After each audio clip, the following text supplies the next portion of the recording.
चलिए बेटा हम सॉल्व करते हैं आपका question number 2, that is factorise the following expressions. तो जो पहला एक्सप्रेशन है हमारा that is 7x minus 42, 7x में से 42 माइनस करना। तो ये वाला जो एक्सप्रेशन है इसका हमें क्या करना है, इसे फैक्टराइज करना है। फैक्टराइज कैसे करेंगे, सबसे पहले इसको स्प्लिट कर लेंगे। तो 7x कैन बी रिटर्न, इसको लिखा जा सकता है 7 इंटू एक्स, और 42 क्या होता है 6 7 आर 42, तो इसको हम क्या लिख सकते हैं 6 इंटू 7। अब इन दोनों में देखिए यहाँ पर 7 इसमें भी है और इसमें भी है, तो 7 हम क्या कर सकते हैं, 7 को हम कॉमन ले सकते हैं, बिल्कुल ले सकते हैं ना। तो 7 को हम कॉमन ले लेते हैं। ब्रैकेट में यहाँ पर बचा हुआ है x माइनस और इट इज 6, तो ये हो गया आपका answer that is 7 in bracket x minus 6। ये आपका हो गया इसका फैक्टराइजेशन। सेकेंड है आपका 6p माइनस 12q। तो जो 6p माइनस 12q है, यहाँ देखिए इसको हम लिख सकते हैं 6 into P minus 12 can be written as 6 to 12, तो 2 इंटू 6 इंटू क्यू। अब यहाँ देखिए इन दोनों टर्म्स में 6 कॉमन ले सकते हैं हम, तो हम यहाँ से क्या ले लेंगे 6 को बाहर ले लेंगे। ब्रैकेट में हमारे पास यहाँ बचेगा p minus 2q and this is what our answer. Clear है आपके लिए। सिमिलरली थर्ड वाले को देखते हैं 7a square minus 14a। 7a square minus 14a, तो यहाँ हम इसको लिख सकते हैं 7 into a minus 14, 2 7 14 into a। यहाँ देखिए 7a यहाँ पर भी है, 7a यहाँ पर भी है, सो दैट हम क्या कर सकते हैं, अब हम 7a को कॉमन ले लेंगे, तो बचा क्या रहेगा हमारे पास 7a in bracket a minus 2। ये हो गया आपका आंसर और फैक्टर ऑफ दिस टर्म। ठीक है, फोर्थ वन देखते हैं minus 16z plus 20z cube. तो 16z को हम क्या लिख सकते हैं माइनस 4 इंटू z प्लस 20 क्या होगा 4 5 4 into 5 into z cube means z into z है ना। क्यूब का मतलब क्या होता है, किसी भी नंबर का कितनी बार मल्टीप्लाई करना, 3 टाइम मल्टीप्लाई करना। ठीक है, अब यहाँ देखिए यहाँ से हम 4 कॉमन ले सकते हैं और यहाँ से चलिए इसको छोड़ देते हैं माइनस 4, तो ये 4 कॉमन ले लेते हैं, ये 4 कॉमन ले लेंगे, तो 4 कॉमन हुआ। z p है तो z हम कॉमन ले लेंगे, बचेगा क्या यहाँ पर बचेगा ये माइनस का 4, ये हो जाएगा माइनस 4 प्लस 5, यहाँ से एक z जा चुका है तो 5z स्क्वायर। ये हो गया आपका आंसर। क्या हो गया, आंसर हो गया। फिफ्थ वन, अब इसको नोट डाउन करने से बेटर है कि आप कॉपी में पहले खुद से सॉल्व करके देखें, तो आपको इसे नोट डाउन करना चाहिए पहले खुद सॉल्व करके, और अगर कोई डाउट हो रहा है देन यू कैन सी। देखिए 20l स्क्वायर m है, ठीक है 20l स्क्वायर m है, तो हम इसको क्या कर सकते हैं 20 को हम कैसे लिख सकते हैं 2 5 10 और 5 2 ठीक है 10 2 हो जाएगा 20, इस 2 को हम आगे लिख लेते हैं into l square means l into m plus 30 क्या होगा 3 इंटू 2 इंटू 5 5 2 10 10 3 30, ठीक है into a into l into m। अब यहाँ देखिए आप ये 2 और 5 यहाँ भी है, 2 और 5 यहाँ भी है, l यहाँ भी है, ये भी हो गया, m भी है तो m भी हो गया। ये सारी चीजें क्या हो गई कॉमन, तो हम इन्हें क्या लिख लेंगे ब्रैकेट के बाहर, तो ये हो जाएगा 5 2 10 lm इन ब्रैकेट में हमारे पास बचेगा 2l प्लस 3a। ये हो गया आपका आंसर। क्लियर है। अब सिक्स्थ वन देखते हैं 5x square y minus 15x y square. Okay, तो इसको हम लिख सकते हैं 5 into x into y minus 3 into 5 3 5 15, सो x into y y square means y into y। Clear है। अब यहाँ पे देखिए 5 यहाँ से कॉमन ले जा सकता है, तो हमने 5 ले लिया, x भी दोनों में है और y भी दोनों में है, तो 5xy हमने ले लिया कॉमन। यहाँ से 5xy निकल गया, तो यहाँ पर बचा हमारे पास x माइनस यहाँ बचा हुआ है 3y। ये आपका क्या है आंसर। इसका सेवेंथ वन देखते हैं 10a square minus 15b square minus 20c square. तो यहाँ देखिए 10 को हम लिख सकते हैं 2 into 5 into a into a। 15 can be written as 3 into 5 into b and 20 can be written as 2 into 5 into c।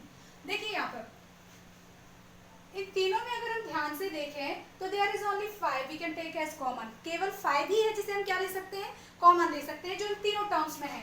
तो 5 को हम बाहर निकाल लेंगे, यहाँ ब्रैकेट में बचेगा हमारे पास 2a square minus 3b square minus 2c square, और ये क्या हो जाएगा आपका factorisation and this is what your answer. एथ वन देखते हैं, -4a² plus 4ab minus 4ac। तो यहाँ देखिए तीनों टर्म्स को अगर आप ध्यान से देखें तो यहाँ से हम 4 कॉमन ले सकते हैं, तीनों में 4 है, और साथ में a कॉमन ले सकते हैं। तो यहाँ पर आपका बचेगा -a प्लस 4a चला गया तो b -4 और a गया तो c। ये हो गया क्या आपका answer. Sometime these are very simple questions, लेकिन सिर्फ सिंबल्स का आपको ध्यान रखना है, ठीक है। x² yz plus xy² z plus xyz², this is the 9th question of this question number 2। तो यहाँ देखते हैं हम डायरेक्टली सॉल्व कर लेते हैं। यहाँ से देखिए xyz यहाँ भी है, xyz यहाँ भी है और xyz यहाँ भी है। तो हम इनमें से क्या करते हैं, डायरेक्ट x y और z को कॉमन लेते हैं, ठीक है। तो यहाँ पर हमने x² में से xyz गया यहाँ पे, तो x अकेला बचेगा आपके पास, यहाँ से xyz गया तो y only you will have here. और उसके बाद इस टर्म में अगर देखते हैं तो z का स्क्वायर है, xyz टर्म चली गई, तो हमारे पास केवल क्या बचेगा, z बचेगा। अगर आपको डायरेक्ट करते नहीं आ रहा है, आप मल्टीप्लिकेशन फॉर्म में ऐसे लिखें और आराम से आप उसे क्या कर सकते हैं, फिर सॉल्व कर सकते हैं। देन तब आपको क्या होगी, कोई भी प्रॉब्लम नहीं होगी। और ये हो गया हमारा आंसर। लास्ट क्वेश्चन देख लेते हैं, ax² plus bxy² plus cxyz। तो अगर तीनों टर्म में देखेंगे तो हमें x और y तीनों जगह मिल रहे हैं। यहाँ पर xy सिंगल है ना, तो अगर सिंगल है तो हम क्या कर सकते हैं, हम स्क्वायर कॉमन नहीं ले पाएंगे, इसलिए हम सिर्फ xy को कॉमन ले लेते हैं। तो हमारे पास यहाँ बचेगा ax, क्योंकि x² था तो x और y तो कॉमन चला गया, एक x बचेगा प्लस v। चलिए बेटा सॉल्व करते हैं आपका question number 3, that is factorise. तो हमें क्या करना है, इसको फैक्टराइज करना है। देखते हैं यहाँ पर टर्म जो क्वेश्चन नंबर 1 है आपका 3rd का, x² plus xy plus 8x plus 8y। तो हम यहाँ कहाँ से कॉमन ले सकते हैं, देखिए यहाँ x² है और यहाँ 8x है, तो इन दोनों में से x कॉमन ले सकते हैं। तो हम इन दोनों को एक साथ लिख लेते हैं, पहले रीअरेंज करते हैं, ओके। तो रीअरेंज करके हमने इस तरीके से लिख लिया, प्लस ये xy और प्लस 8y, क्योंकि इसमें से इन दोनों में से हम कॉमन ले सकते हैं और इन दोनों में से हम क्या कर सकते हैं, यहाँ पर कॉमन ले सकते हैं। देखिए x² प्लस 8x में से हमने x अगर कॉमन ले लिया तो यहाँ पर कितना बचेगा, x प्लस 8 प्लस सिमिलरली ऐसे ही इन दोनों में अगर हम y कॉमन ले लेते हैं तो यहाँ पर भी हमारे पास क्या बचेगा, x प्लस 8। तो यहाँ पर एक फैक्टर तो हमें क्या मिल गया, जो कॉमनली हमें मिला है x प्लस 8, और दूसरा फैक्टर क्योंकि x प्लस 8 इन दोनों में से हम कॉमन ले सकते हैं, है ना, तो इन दोनों में से कॉमन ले लिया तो हमारे पास क्या बचा, x प्लस y। तो इस प्रकार आपके कितने फैक्टर हो गए, 2 फैक्टर मिल गए। एक क्या है आपका x प्लस 8 है, दूसरा क्या है x प्लस y। समझ में आ रहा है कैसे लिया। सबसे पहले हमने रीअरेंज किया और करके देखा कि y देखो इसमें से कॉमन आ सकता है, इसलिए हम इसको रीअरेंज कर लिया। उसके बाद x² और 8x इनमें से हम x कॉमन ले सकते हैं। जो हमने कॉमन लिया तो दोनों तरफ हमें क्या मिला, एक मिला y in bracket x plus 8 और एक टर्म हो गई आपकी x in bracket x plus 8। इन दोनों टर्म्स में भी ये x प्लस 8 कैसा है, कॉमन है, तो इसको हमने कॉमन भी एक बार बाहर निकाल लिया। तो बचा क्या हमारे पास, अनदर ब्रैकेट में x प्लस वाई, ये हमें दूसरे ब्रैकेट में मिल गया। इस तरीके से हमें क्या मिल गया, 2 फैक्टर मिल गए इस पूरे एक्सप्रेशन के। क्लियर है। ऐसे ही आप इसको सेकंड वाले को सॉल्व करके देख लेते हैं। यहाँ देखिए इन दोनों में से और इसमें हम कॉमन निकालते हैं, ठीक है। यहाँ से क्या मिल सकता है, दोनों में ये 3 into 5 हो सकता है और ये 3 into 2, तो यहाँ पर 3 और x कॉमन ले सकते हैं। अगर हमने 3x कॉमन लिया इस फर्स्ट टर्म में, इन दोनों को देखिए तो हमें यहाँ पे क्या मिलेगा, यहाँ पे हमारे पास बचेगा 3 5 15 5y माइनस यहाँ 3 2 6 और x तो कॉमन आ चुका है तो 5y माइनस 2। अब यहाँ पर देखिए इन दोनों से हम कुछ भी कॉमन नहीं ले सकते, ना तो 5y और ना ही 2 में से कुछ भी मिलता नहीं है, कुछ भी सिमिलर नहीं है, तो हम दोनों में से क्या कॉमन ले सकते हैं, 1। अगर कहीं कुछ भी नहीं है इसको हम 5y into 1 लिख सकते हैं और इसको 2 into 1 लिख सकते हैं। इट इज अंडरस्टूड, है ना। तो अब क्या करेंगे, इनमें से हम 1 कॉमन ले लेंगे। 1 कॉमन लेने के बाद अनदर ब्रैकेट में हमारे पास क्या बचा है, यहाँ पर 5y माइनस 2। फिर प्रोसेस वही है कि यहाँ पर देखिए एक कॉमन फैक्टर हमें मिल गया दोनों के बीच में, दैट इज 5y माइनस 2। तो जो नेक्स्ट फैक्टर होगा वो क्या हो जाएगा, 3x प्लस 1। क्लियर है, ये आपका आंसर। अब सॉल्व करते हैं द थर्ड वन। इसका क्वेश्चन नंबर 3 है ax plus bx minus ay minus by। तो यहाँ देखिए इन दोनों में से हम क्या कर सकते हैं, x कॉमन ले सकते हैं और इन दोनों में से हम y कॉमन ले सकते हैं। तो हम यहाँ पे लेंगे x कॉमन, तो ये हो जाएगा a प्लस v माइनस यहाँ पर क्या लेंगे y कॉमन, तो ये हो जाएगा a प्लस, क्योंकि माइनस y कॉमन लिया है, that's why this minus will become plus a plus b। अब आपका एक फैक्टर हो जाएगा, इन दोनों में से भी हम a प्लस b क्या कर सकते हैं, we can take it as common, तो ये हो जाएगा a प्लस b और दूसरे ब्रैकेट में हमारे पास होगा x माइनस y। ये हो गए आपके कॉमन फैक्टर्स। यहाँ पे देखिए 15pq है फोर्थ क्वेश्चन में आपका, plus 15 plus 9q minus 25p। अब देखते हैं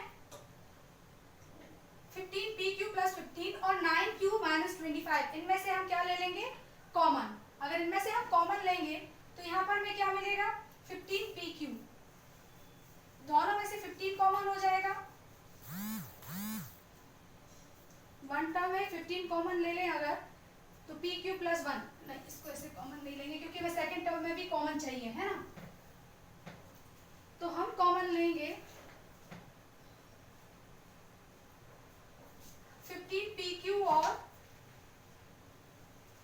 25p।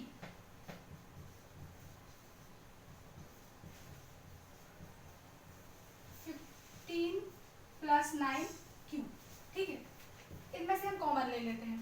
अगर यहाँ कॉमन लेंगे तो 15 को कैसे लिखा जा सकता है, 3 5 15 pq और 25 यानी 5 इंटू 5p, और यहाँ हो जाएगा 3 5 15 plus 3 into 3 into q। Clear है। अब इसको हम कॉमन लेके देखते हैं, तो यहाँ पे हो जाएगा, आप कॉमन ले लेंगे क्या 5, दोनों में से हम क्या कॉमन ले सकते हैं 5 को कॉमन ले लें या माइनस 5 को कॉमन ले लें अगर हम यहाँ पर, तो ये हो जाएगा आपका माइनस 5 कॉमन गया और p भी कॉमन हो गया, माइनस 5p हम यहाँ पे कॉमन ले लेंगे, तो यहाँ पर आपके पास क्या बचेगा, ब्रैकेट में बचेगा 3q माइनस, जो माइनस हमने कॉमन ले लिया तो इसकी वजह से ब्रैकेट में क्या हो जाएगा, ये माइनस का सिंबल किसमें कन्वर्ट हो जाएगा आपका प्लस में, 3q प्लस 5। सिमिलरली हम यहाँ पर भी अगर देखें तो दोनों में से हम 3 को कॉमन ले सकते हैं।